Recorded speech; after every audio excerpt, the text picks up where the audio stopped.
മാസപ്പടി കേസിൽ CPM BJP ധാരണയെന്നാരോപിച്ചവർക്ക് ഇപ്പോൾ കാര്യം മനസ്സിലായി കാണുമെന്ന് കേന്ദ്രമന്ത്രിയും ആറ്റിങ്ങൽ മണ്ഡലത്തിലെ NDA സ്ഥാനാർത്ഥിയുമായ വി മുരളീധരൻ. അഴിമതിക്ക് കൂട്ടുനിന്നവർ കണക്കു പറയേണ്ടി വരുമെന്നും വി മുരളീധരൻ വ്യക്തമാക്കി. വീണ വിജയനെതിരെ അന്വേഷണം വന്നാൽ പ്രതിപക്ഷ നേതാവിന് നോവും. നിയമസഭയിൽ പോലും ഉന്നയിക്കാത്തതാണ് പ്രതിപക്ഷ നേതാവിന്റെ ഇപ്പോഴത്തെ പ്രതികരണം. പണം എന്തിന് കൈപ്പറ്റിയെന്നതിൽ MV ഗോവിന്ദൻ വിശദീകരണം നൽകണമെന്നും വി മുരളീധരൻ ആവശ്യപ്പെട്ടു.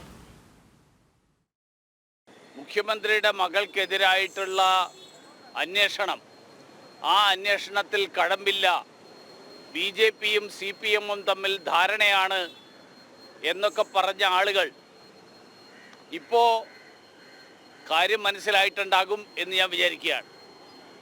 പിന്നെ ഈ ഇരവാദം ഉന്നയിക്കുന്ന ആളുകളോട് എനിക്കൊരു കാര്യം പറയാനുള്ളത്, ഏത് സേവനം നൽകിയതിൻ്റെ പേരിലാണ് മുഖ്യമന്ത്രിയുടെ മകൾ ഈ പണം കൈപ്പറ്റിയത് എന്ന് ഇന്നുവരെ കേരളത്തിലെ ജനങ്ങളോട് വിശദീകരിക്കാൻ എന്തുകൊണ്ട് പിണറായി വിജയനോ അദ്ദേഹത്തിൻ്റെ പാർട്ടിയോ അദ്ദേഹത്തിൻ്റെ മകളോ തയ്യാറാകുന്നില്ല എന്നുള്ളതിൻ്റെ ഉത്തരമാണ് കേരളത്തിലെ ജനങ്ങൾ ആഗ്രഹിക്കുന്നത്.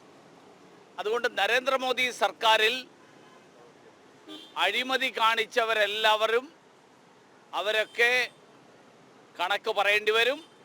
ഉപ്പ് തിന്നവരെല്ലാവരും വെള്ളം കുടിക്കേണ്ടി വരും.